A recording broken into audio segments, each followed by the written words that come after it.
Scott, a lot of couples get married with the hope of having children one day.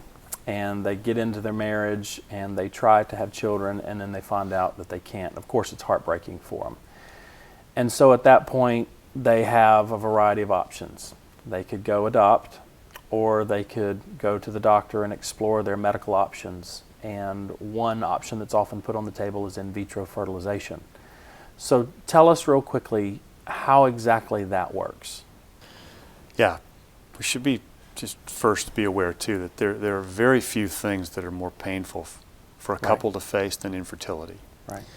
I asked my wife a few years ago, who had had breast cancer and full double mastectomy and chemo for a year, the year from hell.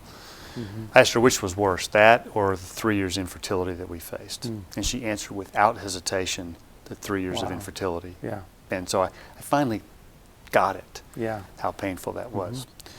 IVF, in vitro fertilization, is becoming the default treatment, the default high-tech treatment for infertility today. After more simple measures are done, like there's some medications you can take to increase your regularity of a woman releasing eggs, and there's some other more low-tech ones. But IVF is generally the big hitter of the treatments. What they do is a woman is given very sophisticated hormones to enable her to release as many eggs as possible in one cycle. The eggs are harvested, the husband's sperm is obtained, and then they are brought together in a petri dish.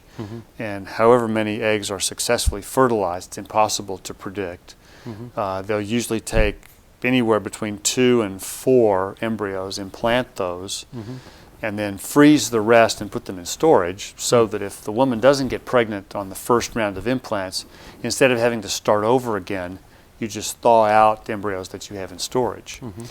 Of course, if the couple hits the jackpot on the first try, then that raises some of the moral issues. Right. So what are those moral issues exactly? How do those come up? Well, one is, what do you do if you say the couple, they implant 3 embryos the first time, you have 6 in storage, they get triplets, they all take.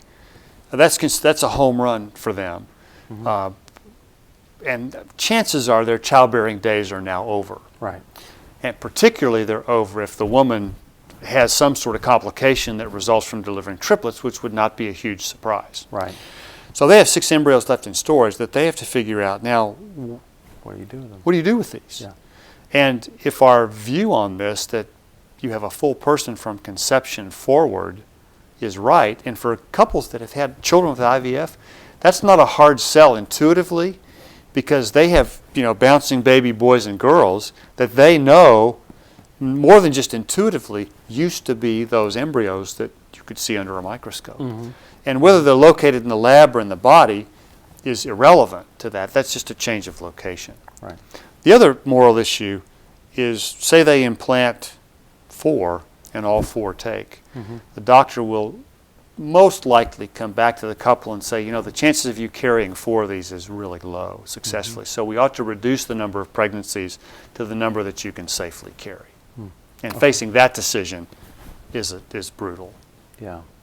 So in terms of guidelines then for Christian couples, or just really people in general as they think through those moral implications, are there some guidelines that we can use here to sort of steer the path here and make those decisions on something so difficult? There's 2 of them. Okay. One is a little easier than the other. The first is a simple one that says, don't ever implant more embryos than you can safely carry. You can avoid the question of having to selectively terminate some pregnancies. That's not hard. Right. The other one that's trickier is that every embryo that you create in the lab deserves an opportunity to be implanted. Preferably with the couple whose genetic materials created them. But acceptable to donate those or to put those other embryonic children up for adoption and donate those to another infertile couple. Now, we tell couples, if you don't have the stomach for that, then think really hard before you go down that road with IVF.